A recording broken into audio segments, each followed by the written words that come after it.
सुबह सुबह अचानक विवेक की मुलाकात अपने बचपन के दोस्त प्रशांत से हो गई थी। उसी ने बताया था कि उसकी मामी उमा देवी गंभीर रूप से बीमार है। साथ ही वो ये भी जोड़ना नहीं भूला था कि सदा से ही कम बोलने वाली उसकी मामी की मूक निगाहें उसी के इंतजार में दरवाजे पर टिकी रहती हैं। तभी से अपने सारे उपालंब भूल वो उनसे मिलने के लिए बेचैन हो उठा था।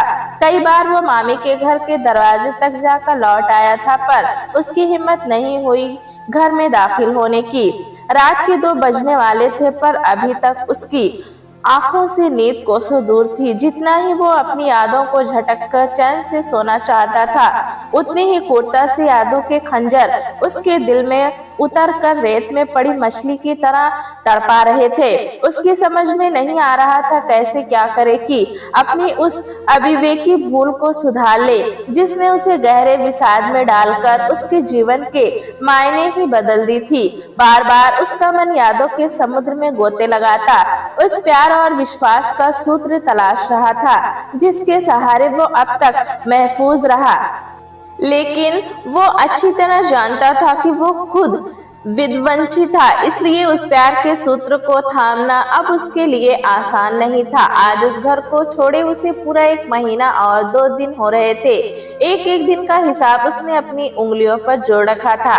इस दौरान एक दिन भी ऐसा नहीं गुजरा जब उसे अपनी माँ जैसी मामी की याद नहीं आई हो या घर छोड़कर आने का पश्चाताप नहीं हुआ हो। हालांकि माँ जैसी कहना भी मामी का अपमान ही था, वो तो उसकी माँ ही थी। जितना कुछ उन्होंने उसके लिए किया, अगर माँ भी जिंदा होती तो शायद ही उसके लिए कर पाती।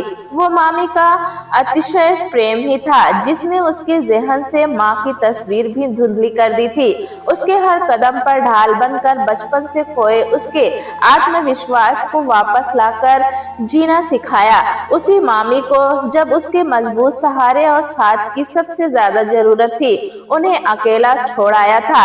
आज भी विवेक को याद है जैसे कल की बात हो, जब वो मामी के पास आया था। काफी छोटा था, शायद 4 या 5 साल का था।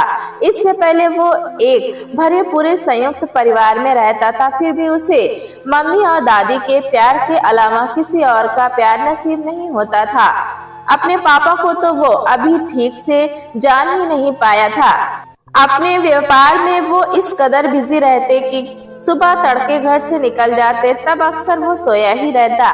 जब देर रात तक लौटते तब भी वो सोया ही रहता। कभी वे घर पर रहते भी तो खुश होने के बदले वो उनकी उपस्थिति से सहमा और आतंकित रहता। जब तब वे अपना खटराग शुरू कर देते, ढूंढ ढूंढ कर मम्मी की गलतियां निकालते थे। पतली दुबली साधारण शक्ल सूरत वाली उसकी मम्मी उनकी एक एक जरूरत का ख्याल रखती, फिर भी उसके तुनक मिजाज और क्रोधी पिता उनकी छोटी छोटी गलतियों पर भी दहाड़ते रहते। अक्सर बिना किसी गलती के ही मम्मी उनसे माफी मांगती, शर्मसार होती रहती। जब तक पापा घर में रहते, मम्मी की आंखों में खौफ सा समाया रहता। उनके सामने खुलकर कभी अपने बेटे को भी प्यार नहीं कर पाती। मम्मी के इस तरह समझौता करने के कारण ही उसके पापा की मनमानियां बढ़ती जा रही थी। तब प्रथम श्रेणी से केमिस्ट्री में MSc उसकी मम्मी ने नौकरी करने का मन बना लिया था। हिम्मत जुटाकर उसकी मम्मी अपनी सोच को अपने भैया की मदद से यथार्थ में अंजाम देना चाहती थी, लेकिन उन्हीं दिनों वे कुछ ज्यादा ही बीमार रहने लगी थी। उसके पापा उन्हें डॉक्टर से दिखाने के बदले उनकी बीमारी को उनकी कामचोरी का बहाना बताते।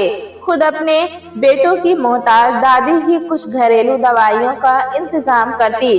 किसी तरह उसके मामा को उसकी मम्मी की बीमारी के विषय में पता चल गया था। सुनते ही दौड़े चले आए थे। आते ही मामा को उसके पापा के उदासीन रुख और रवैये को पहचानने में देर नहीं लगी थी। फिर तो बहन को साथ लेकर ही पटना लौटे थे। मम्मी के साथ वो भी पटना आ गया था, एक नए खुले परिवेश और नए वातावरण में, जो उसके जीवन का एक सुखद अनुभव था। जल्द ही वो पटना के स्वस्थ और खुले वातावरण में सबके साथ घुल मिल गया। उसके आहत बचपन ने पहली बार राहत महसूस की थी। अपने पास लाकर उसके मामा और मामी ने उसकी मम्मी के इलाज में कोई कसर नहीं छोड़ी। कई डॉक्टर बदल गए, फिर भी लीवर का कैंसर जानलेवा साबित हो रहा था। इलाज के दौरान कभी कभी पापा के दर्शन हो जाते, पर जल्द ही काम का बहाना बना अपनी जिम्मेदारी मामा पर छोड़कर लौट जाते। उनके स्वभाव से पूरी तरह परिचित हो गए मामा उनसे कोई भी उम्मीद ही रखना छोड़ चुके थे। पीली पड़ती मम्मी की आंखों में बस हर समय उसी की ही चिंता रहती। अपनी आंसू मृत्यु को देखकर वे एक दिन मामी से बोली थी, भाभी मैं सिर्फ विवेक के लिए जीना चाहती थी, पर अब ये नहीं हो सकता। इसलिए मेरी अंतिम इच्छा है कि इसकी जिंदगी में तुम मेरी जगह लेकर इसे अपने बच्चों में शामिल कर लेना। जब मामी ने उन्हें वचन देते हुए कहा था, तुम उसकी चिंता मत करो, मैं उसे अपना ही बेटा मानती हूँ, वैसे तुमको भी कुछ नहीं होगा। मामी के वचन देने के कुछ देर बाद ही हमेशा के लिए उसकी मम्मी ने अपनी आंखें बंद कर ली थी। बहन की असमय मृत्यु से दुखी उसके मामा ने उनके अंतिम संस्कार की भी पूरी जिम्मेदारी संभाल ली थी। उसके पापा को तो मूक दर्शन की तरह सिर्फ अंतिम संस्कार में शामिल भर हो लिए थे। पंडितों द्वारा बताए कुछ विधि विधान पूरे कर अपना कर्तव्य निभा दिया। जब विवेक की जिम्मेदारी की बात आई, उसके पापा ने बड़ी कुशलता से उसे उसके मामा और मामी के सिर पर डाल दिया। अभी मैं इसे यहीं छोड़े जा रहा हूँ, इसके पढ़ाई की कुछ व्यवस्था कर लूँ, फिर इसे यहाँ से ले जाऊंगा। तब तक आप लोगों के साथ रहकर ये भी इस हादसे से थोड़ा उबर जाएगा। पापा के उन थोड़े दिनों की अवधि कभी समाप्त नहीं हुई। उन्होंने ये भी नहीं सोचा कि उस छोटे से मासूम बिन माँ के बच्चे को उस समय पिता के प्यार और संरक्षण की सबसे ज्यादा जरूरत थी। जल्द ही उन्होंने दूसरी शादी कर ली और विवेक का पिता शब्द से नाता हमेशा के लिए टूट गया। जन्मदाता ने भले ही उसे भुला दिया, पर मामी ने अपनी सखी जैसी ननद को दिए गए वचन को पूरी तरह निभाया था। उसकी परवरिश बिल्कुल अपने बच्चों जैसी की। प्राइमरी शिक्षा से लेकर अहमदाबाद के एक प्रतिष्ठित कॉलेज से MBA कराने तक उन्होंने कोई कसर नहीं छोड़ी थी। उसकी हर जरूरत को मामा मामी खुशी खुशी पूरा करते। धीरे धीरे उस परिवार में वो पूरी तरह रच बस कर उस परिवार का हिस्सा बन गया था। कालांतर में शांत और गंभीर विवेक के साथ मामी को अपनी बेटियों से भी ज्यादा अपनापन हो गया था। मामी अपनी हर छोटी बड़ी बात निसंकोच उसके साथ बांटती। उनकी दोनों बेटियां वसुधा और नेहा भी उसे अपने छोटे भाई जैसा ही मान और प्यार देती, उसकी देखभाल करती। विवेक भी कभी दोनों बहनों को भाई की कमी महसूस नहीं होने देता। कभी कभी विवेक को अपने पापा का उसे पूरी तरह भुला देना शूल की तरह चुभता। कभी अपनी दादी का प्यार विकल कर देता, फिर भी वो इसकी चर्चा किसी से नहीं करता। समय की रफ्तार को भला कौन रोक सकता है। देखते देखते वे तीनों भी बड़े हो गए। दोनों बहनों की पढ़ाई समाप्त होते ही मामा ने अच्छा घर वर तलाश कर उनका विवाह कर दिया था। जब उसकी पढ़ाई समाप्त हुई, उसका भी कैंपस सिलेक्शन हुआ। कई मल्टीनेशनल कंपनियों से नियुक्ति पत्र मिले। किस कंपनी को ज्वाइन करे, इसका फैसला अभी कर ही रहा था कि अचानक उसके मामा का दिल का दौरा पड़ने से घंटे भर में ही मृत्यु हो गई। इस अचानक हुए हादसे से पूरा परिवार शोकाकुल हो उठा। मामी तो पूरी तरह टूट गई थी। हमेशा दूसरों का ख्याल रखने वाली मामी को जिंदगी की इस संध्या बेला में खुद ही किसी के प्यार और संबल की जरूरत हो गई थी। दोनों बेटियों की अपने अपने घर परिवार की जिम्मेदारियां थी, जिन्हें छोड़कर मामी के पास रहना उनके लिए संभव नहीं था। सबसे बड़ी समस्या थी मामा जी के व्यापार को संभालने की। घर के दामाद चाहते थे कि दोनों व्यापार को आपस में बांटकर चलाएं, पर मामी को यह फैसला कतई मंजूर नहीं था। मामी की इच्छा का आभास होते ही विवेक ने फैसला लिया कि अपने नौकरी करने की इच्छा को तिलांजलि दे अपनी मामी का साथ देगा, बेटा होने का फर्ज निभाएगा। दुर्भाग्य के उस कठिन समय में विवेक के इस फैसले ने उसकी मामी को अपने टूटे बिखरे अस्तित्व को संभाल कर विपरीत परिस्थिति का सामना करने का साहस दिया। विवेक का सहारा पाकर उन्होंने तुरंत फैसला लिया, मैं अपना सारा कारोबार विवेक के साथ मिलकर खुद संभालूंगी। मानसिक रूप से मामी के थोड़ा संभलते ही कारोबार की सारी जिम्मेदारी विवेक ने अपने कंधे पर उठा ली और मामी से सलाह लेकर वो बखूबी सब कुछ संभालने लगा। उसकी एकाग्रता, मेहनत और लगन ने कुछ ही दिनों में मामा के व्यापार को बुलंदियों पर पहुंचा दिया था। जल्द ही उसकी सफलता के चर्चे उसके रिश्तेदारों के माध्यम से होते हुए उसके पिता तक भी पहुंचने लगे। बरसों से अपने बेटे की कोई खोज खबर नहीं लेने वाले पिता को अचानक ही अपने कुलदीपक की याद आ गई थी। जल्द ही पहुंच गए थे कुछ उपहारों के पैकेट लिए अपने बेटे को अपना नाम और पहचान देने। लेकिन उनके इस दिन मौसम बरसात का विवेक पर कोई असर नहीं हुआ। उनकी स्वार्थी सोच और अय्याशियों के कारण उसने और उसकी मां ने जो वेदनाएं सही थी, उसकी तपिश अभी ठंडी नहीं हुई थी। वैसे भी उनके अचानक उमड़ आए प्रेम में छुपे लालच से वो अनजान नहीं था, क्योंकि वो भी व्यापार की हर खबर से वाकिफ था। अपने किताब के व्यापार में हुए भारी नुकसान की पूर्ति नहीं कर पाने के कारण बरसों पहले त्यागा अपना बेटा और उस पर अपना हक याद आ गया था।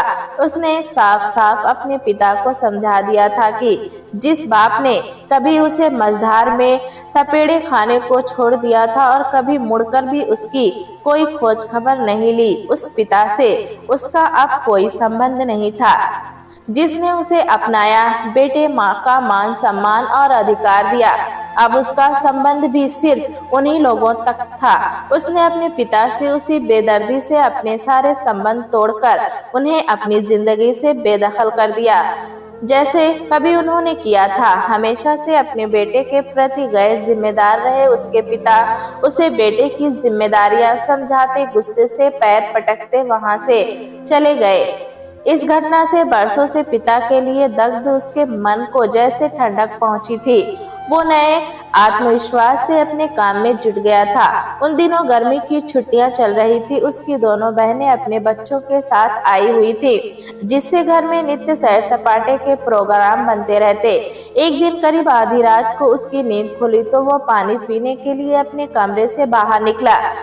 छत की तरफ से आती हल्की आवाजें सुन वो भी छत पर जाने के लिए सीढ़ियों की तरफ मुड़ गया।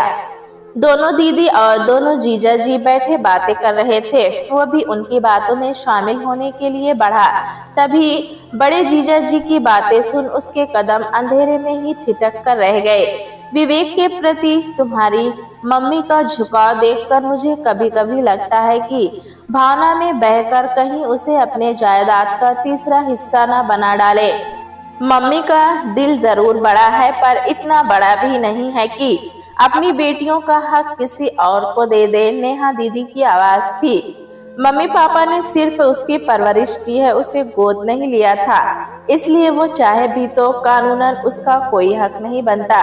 बेईमानी करे तो अलग बात है। वसुधा दीदी के बोलते ही छोटे जीजा जी बीच में बोल पड़े। आदमी का कौन ठिकाना, अच्छे अच्छों की नियत संपत्ति देखकर डोल जाती है। विवेक तो वैसे भी बचपन से एक एक पैसे के लिए इस परिवार पर आश्रित रहा है। इसकी नीयत डोलने में ज्यादा वक्त नहीं लगेगा।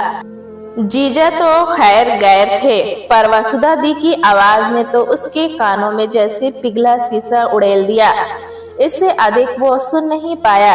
एक झटके में उन लोगों ने उसे इस परिवार के लिए पराया साबित कर दिया था। उल्टे पांव अपने कमरे में आकर निढाल होकर बिस्तर पर गिर पड़ा था। अब तक किले की भांति संरक्षण देने वाले घर ने जैसे एकाएक रेत का ढेर बनकर उसे बेगाना बना दिया था। अचानक वो अपने को काफी थका हुआ और बेबस महसूस करने लगा। अपनी ही बेचारगी पर उसे रोना आ रहा था। जल्द ही उसकी बेबसी गुस्से के रूप में फूट पड़ी थी। मामा मामी के उपकारों के कृतार्थ उसके दिल में उनके लिए ईश्वर से भी बढ़कर श्रद्धा और निष्ठा थी। दोनों बहनों को भी निस्वार्थ दिल की गहराइयों से प्यार करता था। मामी जो उसे सैलरी देती थी, उसके अलावा कभी उनकी धन संपत्ति के विषय में सोचता भी नहीं था। जरूरत पड़ने पर उन लोगों के लिए वो अपनी जान भी दे सकता था। फिर भी उन लोगों ने उस पर इतना घटिया और बेबुनियाद इल्जाम लगा दिया, जिसे सुनकर उसका सर्वांग लहर उठा था। तो क्या अब तक जो उन सभी के प्यार को वो अमृत समझकर तृप्त हो रहा था वो निरा विष मात्र था, एक छलावा था, लेकिन वो महादेव नहीं था जो जिंदगी में मिले इस विष को पचा लेता। बातों का जहर सिर पर चढ़ने लगा था। उसने तत्काल फैसला किया, सारे बंधन और मोह माया को त्याग वो इस घर को छोड़कर चला जाएगा। दूसरे दिन ही वो बिना किसी को कुछ बताए घर छोड़कर चला गया था। सिर्फ 2 लाइनें लिखकर छोड़ाया था, मैं हमेशा के लिए घर छोड़कर जा रहा हूँ, कोई मुझे खोजने की व्यर्थ कोशिश न करे। जिंदगी की सारी तपन को भुला वो नए सिरे से अपनी जिंदगी शुरू करना चाहता था, लेकिन पीछे छोड़ाए अपने उस बेगाने परिवार के लिए अक्सर उसका मन विकल हो उठता। कुछ दिनों तक यूं ही भटकने के बाद मन थोड़ा शांत हुआ तो ठंडे दिमाग से सोचने पर उसे भयंकर अपराध बोध का एहसास होने लगा। उसके इस तरह से घर छोड़ने पर मामी पर जाने क्या बीत रही होगी। बड़ा विश्वास था ना मामी को उस पर, लेकिन उसी के कारण सारी जिंदगी स्वाभिमान से अपने वसूलों पर जीने वाली उसकी मामी को अपनी इच्छा के विरुद्ध कितने ही फैसले लेने पड़ेंगे, जिसके लिए सिर्फ वो जिम्मेदार होगा। उसकी इस हरकत के कारण आस पड़ोस के लोग जाने कैसी कैसी बातें बना रहे होंगे। ये सारी बातें शिद्दत से उसका पीछा करने लगी थी। दूसरे दिन वो साहस कर सीधे मामी के घर पहुंचा। बरामदे में ही मामी आराम कुर्सी पर आंखें बंद किए हुए लेटी मिल गई। उन्हें देखते ही उसके हृदय पर गहरा आघात लगा। इतने दिनों में ही उनकी कंकाल सी बन गई देह पहचानी नहीं जा रही थी। उसके कदम ठिठक कर वहीं रुक गए। तभी उनकी आंखें खुल गई।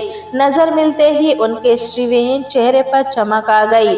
अब वो अपने को ज्यादा रोक नहीं पाया और उनके पैरों के पास बैठकर उनके घुटनों पर सिर रखकर फूट फूट कर रो पड़ा। मामी की आंखों से भी आंसू बह निकले। दोनों ने जैसे एक दूसरे के आंसुओं से ही सारी अनकही बातें कह डाली।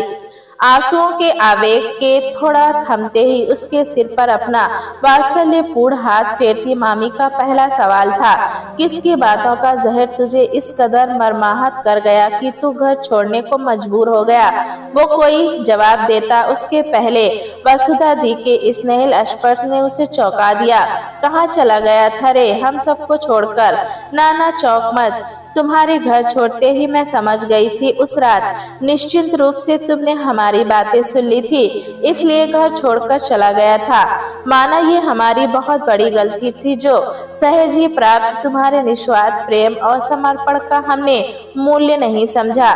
फिर भी बरसों के प्यार के बंधन क्या यूं ही एक झटके में तोड़े जाते हैं, वो भी बिना किसी को कुछ बोले ही। बोलते बोलते उनका गला भर्रा गया था।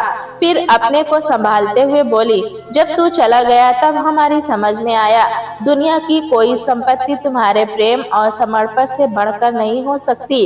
अपनी बातें समाप्त कर वसुधा दी ने सारी बातें सच सच मामी को बता दी थी, जिसे सुनते ही उस जीर्णावस्था में भी मामी उबल पड़ी थी। आज मेरे इतने वर्षों की मेहनत व्यर्थ हो गई। मेरे लिए इससे बड़ी दुर्भाग्य की और क्या बात हो सकती है कि मेरे ही बच्चे मेरी जायदाद पर नजरें गड़ाए बैठे हैं। शायद मेरी परवरिश में ही कोई कमी रह गई थी जो दोनों बहनों ने भाई बहन के रिश्ते से ज्यादा धन संपत्ति को अहमियत दी। मैंने अपने तीनों बच्चों को बिना किसी भेदभाव के सींचने में अपना जीवन होम कर दिया था। मेरा फिर एक बच्चा मेरा बेटा गैर कैसे हो गया? दोनों बेटियों की तरह वो भी मेरे दिल से जुड़ा मेरे ही वजूद का हिस्सा है। फिर कैसे बना दिया तुम लोगों ने उसे पराया? फिर थोड़ा रुककर बोली, मैंने और तुम्हारे पापा ने विवेक को सिर्फ कहने के लिए अपने बच्चों में शामिल नहीं किया था, उसे अपने बेटियों के साथ वारिशों में भी शामिल कर उसे बराबर का हक दिया था, जिसका प्रमाण है तुम लोगों के पापा द्वारा बनाई गई वसीयत, जिसे मैं अब तक जग जाहिर नहीं किया था। काश तुम लोगों में भी अपने पापा की तरह उदार विचारशीलता होती। फिर विवेक की तरह मुड़ते हुए बोले, विवेक तुमने अपने आप को क्या समझ रखा है? इतना बड़ा फैसला लेने के पहले तुमने एक बार भी मुझसे बातें करना जरूरी नहीं समझा? मामी की बीमारी से कमजोर पर गंभीर आवाज में पहले की तरह का ही रोब समाया हुआ था, जिसने तीनों भाई बहन की बोलती बंद कर दी थी। तब हमेशा की तरह विवेक ने ही बात को संभाला। माना हम तीनों ने अपनी अपनी जगह गलतियां की हैं, बस बिना किसी भेदभाव के हम तीनों को बस एक बार माफ कर दीजिए। अब दोबारा ऐसी गलती नहीं होगी। विवेक का गिड़गिड़ाना देख क्रोध के अधिक से जड़ हो गई मामी के चेहरे पर ममता भरी मुस्कान फैल गई। थोड़ी सी चुप्पी के बाद उन्होंने हंसकर अपनी बाहें फैला दी। बिना देर किए तीनों भाई बहन जाकर उसमें समा गए। घर का वातावरण खुशनुमा होते ही मामी की सारी बीमारी भी जाने कहाँ गायब हो गई। पराये बच्चे के लिए इतना प्यार और ममता देख विवेक का सिर एक बार फिर उस ममतामयी माँ के सामने नतमस्तक हो उठा था। काश दुनिया की 1% माँ भी मामी की तरह सिर्फ एक अनाथ बच्चे को अपने बच्चों में शामिल कर लेती तो कितनों की जिंदगियां बदल जाती। प्यारे दोस्तों, कहानी कैसी लगी हमें कमेंट में जरूर बताएं। चैनल पे नए हैं तो एक लाइक और सब्सक्राइब करना ना भूलें।